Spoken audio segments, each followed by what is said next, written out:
partindo um pouquinho agora para falar sobre as tireoidites. Então vamos lá. A tireoidite nada mais é do que um processo inflamatório que acontece na glândula tireoide e pode estar associada a escapes e derramamento da substância coloide que contém os hormônios tireoidianos na circulação periférica. Então, às vezes, o paciente se apresenta com quadros de tireotoxicose. Eventualmente, nas tireoidites, eu posso ter essas 3 etapas. Ou não é algo obrigatório. Mas, às vezes, depois do derramamento hormonal, eu tenho quadros de tireotoxicose, após o qual a glândula foi parcialmente destruída, o paciente entra numa fase de hipotireoidismo, até que haja uma recuperação do parênquima glandular e um retorno ao eutireoidismo. Mais uma vez, essas 3 etapas não são obrigatórias para o diagnóstico dessa condição. E como que se apresentam as tireoidites?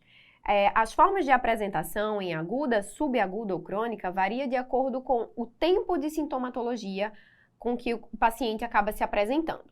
Então, a etiologia das formas agudas seriam as formas infecciosas bacterianas, causadas majoritariamente pelo Staphylococcus aureus. As tireoidites subagudas, aí de dias a semanas de duração, teriam como entidades principais a tireoidite linfocítica indolor, mas sem dúvida principal, tireoidite granulomatosa de Kervem, a dor que vem, que a gente vai discutir. E as tireoidites crônicas nós vamos ter como principal a tireoidite de Hashimoto, também chamada como tireoidite linfocítica crônica, associada muito mais a um quadro de hipotireoidismo. Qual seria o tratamento das tireoidites? Vai depender da fase na qual eu encontro aquele paciente. Se o paciente está numa fase de tireotoxicose, em que houve o derramamento dos hormônios pré-formados na circulação, não adianta eu dar uma droga que bloqueie síntese desses hormônios. Não adianta eu usar as drogas antitireoidianas como metimazol, propiltiuracil, porque aquilo já foi liberado na circulação, não está sendo sintetizado. Não é uma hiperfunção glandular. Mas o que é que eu posso fazer? Sintomáticos. E o principal sintomático para as questões hiperadrenérgicas, sem dúvida, é o beta-bloqueador. Controle de tremores, frequência cardíaca, pressão arterial, palpitações. Já se o paciente se apresenta para mim numa fase de hipotireoidismo, aí eu faço a reposição do hormônio tireoidiano com o uso da levotiroxina. Em específico, vamos falar agora sobre alguns tipos específicos das tireoidites. Primeiramente, tireoidite pós-parto. É uma tireoidite extremamente prevalente, acomete até 10% das mulheres nessa fase de até 12 meses após o parto. Então, pode acontecer em qualquer um desses meses, dentro do primeiro ano pós-parto. Geralmente, as mulheres se apresentam com sintomas de tireotoxicose de uma forma até precoce, de 2 a 8 semanas pós-parto, após o qual elas podem entrar numa fase de hipotireoidismo, porém a grande maioria dessas pacientes evoluem com eutireoidismo após 1 ano desse diagnóstico. Um grande marcador de risco para uma paciente puérpera desenvolver tireoidite pós-parto é o anti-TPO.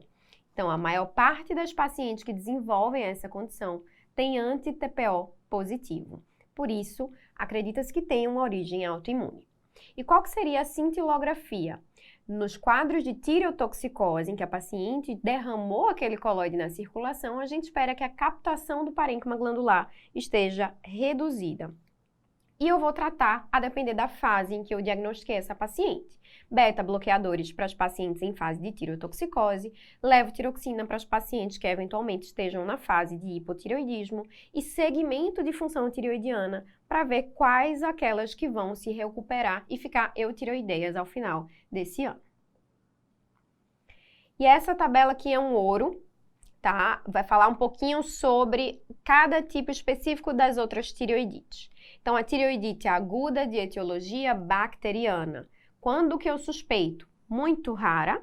Geralmente, o que acontece, gente, não é nenhuma inflamação do parênquima glandular tireoidiano em si, mas é um processo infeccioso, um abscesso que surge na região cervical próxima à tireoide e pode induzir certo grau de inflamação do parênquima, caracterizado por uma dor intensa, febre alta, paciente fica toxemiado, porque é uma infecção bacteriana. Geralmente, os sinais de tireotoxicose, se presentes, são muito frustros, porque é muito mais uma infecção do que uma inflamação com derramamento hormonal. O que é que chama a atenção? Como todo quadro de infecção bacteriana, leucocitose, VHS, PCR elevados, e a ultrassom a gente pode identificar o abscesso. E o tratamento é antibiótico e drenagem desse abscesso, se necessário.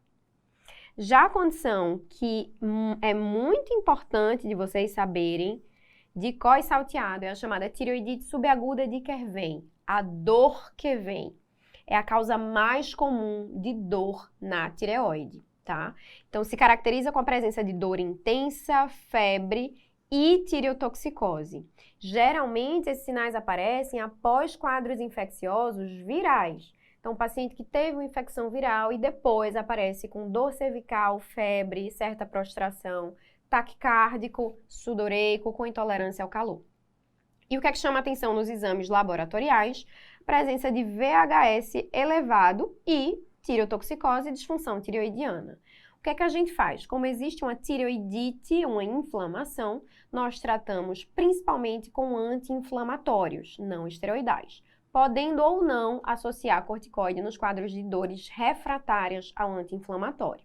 Além disso, para controle sintomático, beta-bloqueadores e sempre vigilância posterior da função tireoidiana, uma vez que após destruição do parênquima, o paciente pode evoluir para o hipotireoidismo. Outra condição subaguda é a tireoidite linfocítica indolor, que parece muito com Hashimoto. O paciente pode se apresentar tanto com tireotoxicose como com hipotireoidismo e tem como marcador importante o anti-TPO. E o tratamento vai depender da fase em que a gente encontra esse paciente com beta-bloqueador ou levotiroxina. Outra condição extremamente rara é a chamada tireoidite fibrosante de Riedel, associada à doença de GG4. É uma doença fibrosante, caracterizada por presença de um bócio lenhoso, com infiltração de estruturas cervicais, e que a gente acaba tratando mais com tamoxifeno, glicocorticoides e, eventualmente, tratamento cirúrgico. Claro que se o paciente evoluir com hipotireoidismo, que acontece em até 30% dos casos, nós lançamos mão do uso da levotiroxina. Então, questão aqui da ANHIGS 2022, R3 de Clínica Médica. Uma mulher de 36 anos procurou atendimento por uma dor na tireoide, que irradiava para a orelha e está com quadro de febre há uma semana.